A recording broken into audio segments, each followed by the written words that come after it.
I'm gonna call you out. You might be eating, you might be on the toilet, but in any case, I bet your bottom dollar that you're watching this alone. What a revelation. I know. But if there's anything that I know about myself, it's that I love to extrapolate meaning from any little crumb of curiosity I can put my grubby little fingers on. And boy, oh boy, have I been fascinated with not just the omnipresence of this shared activity, but how often, at least lately, I've seen this fourth wall kind of been broken down. If you go to any Aaron and Joe video or insert your favorite commentary, sit down, laugh at things, YouTuber here, you will likely come across some of these. I'm eating lunch. All eating lunch. I'm doing the same thing. We aren't just acknowledging this shared experience, but we're wearing it as a badge of honor. Let's talk about that. Hi, I'm Kate. I'm an artist, and this is my series called Cattle Considerations, where I talk about art, culture, and the internet. And according to the survey by Home Run In, granted, I've never heard of them. I don't know how reputable they really are, so do with this what you will. 81% of Gen Z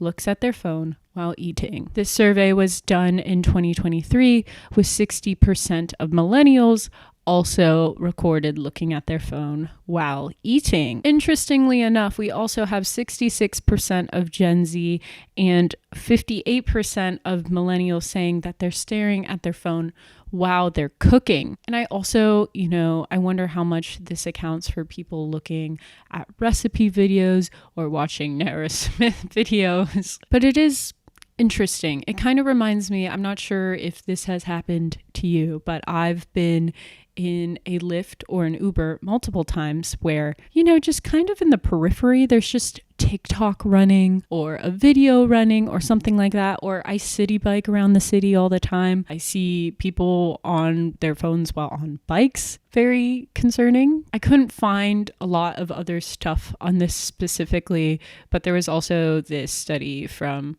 Nutrisystem. 1 in 3 Americans can't eat a meal without being on their phone. But even hearing that, I don't think anyone is surprised. It is clear that we all watch stuff while eating. I also threw it into Google's AI, Gemini, which seemed to be more focused on TV, but a 2023 YouGov survey said that 24% of people always watch TV when eating dinner at home, 28% usually do, 25% sometimes do, and the rest said not often or never. I'm not mad about this, right?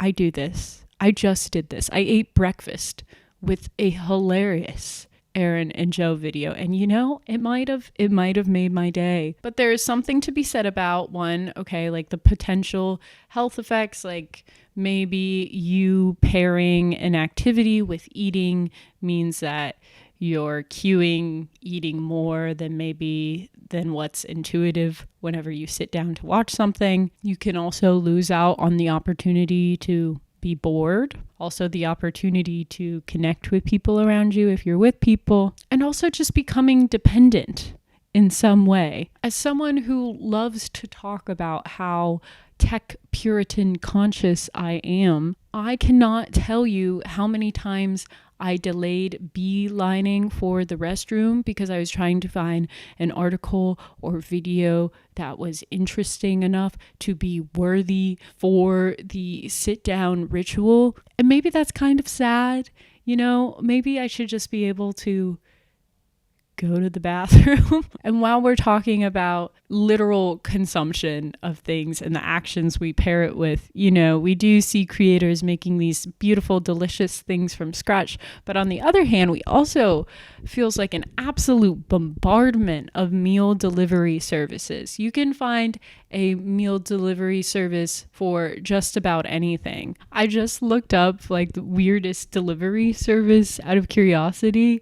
And, some of them were mildly interesting, but the oddest one was morbid delivery food, where the tagline on this random site is menu is executed convicts' last meals, which is wild. I'm Googling it now and I can't find many records of it existing, but it looks like there was a pop-up in Tokyo where they were serving this menu. But back to the point. Okay, there's so many meal delivery services, right? And everything is iterative to some degree. This really reminds me of the days of the frozen TV dinner. But there are some differences. I do think the food in at least some of the meal delivery services has gotten a lot healthier. There's still a lot of sodium, but maybe there's more whole ingredients. I still have frozen food all the time. I mean, Trader Joe's, thanks. And while these are very, very convenient, wonderful things, I realize that I don't challenge myself enough when it comes to cooking. I can probably tell you the things I can make with this one hand. We have variations of pasta. We have a burrata salad. We have a quesadilla or other variation of bread with cheese and maybe a protein. It is concerning me that it's really hard for me to think of the other two, but I hope I make more than that. I can like grill vegetables. I can roast a vegetable. I can do that. I can make yogurt. Well, I don't make yogurt. I can assemble a granola bowl. But that's the point. I feel like I see this overarching thesis of, yes, convenience is super helpful, but does it run the risk of atrophying us to the point where we're dependent on the convenience?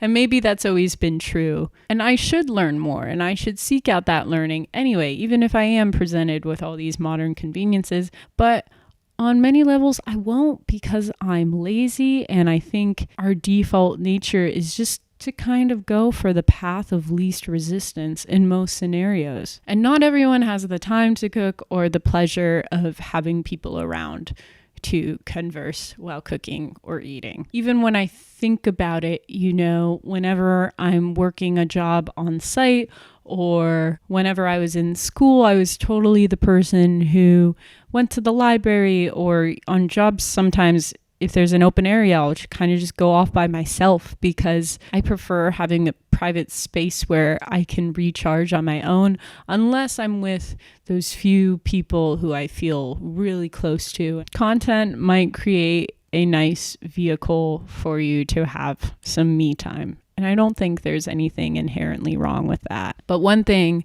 that I absolutely cannot stand and could never stand consistently over the course of my life is that when you go out to eat with friends, the activity is dinner. And it only takes a couple people. I find that if no one's on their phones, then one person who tries to bring out their phone will feel weird, and then they won't do it. But if a couple people start texting, start Snapchatting, whatever else, even intermittently, we just all end up not looking at each other or talking to each other about anything beyond a superficial level. And I just what is the point of going out if we're not gonna, you might have as well just stayed at home, right?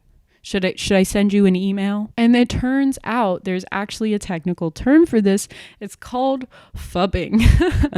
But be very careful if you Google this one, okay? It's a combination of two words, phone and snubbing, and it's defined as the act of snubbing someone in a social setting by looking at your phone instead of paying attention. Phone snubbing is nothing new, but it is pervasive. I'm currently reading The Anxious Generation by Jonathan Haidt. Highly recommend if you're interested in that sort of thing. I also really like his other book, The Happiness Hypothesis, but he talks about actionable things that we can do to set up appropriate developmental milestones for introducing technology to kids, also setting our own boundaries for this kind of stuff, and just providing some perspective on how quickly technology has developed and how slow it takes for humans, Homo sapiens, to adapt. And how kind of that divide is causing issues. But yeah, I mean, I'm probably going to continue to watch YouTube while I eat whenever I'm alone. But I can only hope that I never lose the joy of those slightly uncomfortable silences between conversations with a real face at a dinner table. That was my blab. Would love your thoughts. Always love a little conversation. What are you eating at this very moment? Tell me. Thanks for watching. Bye-bye.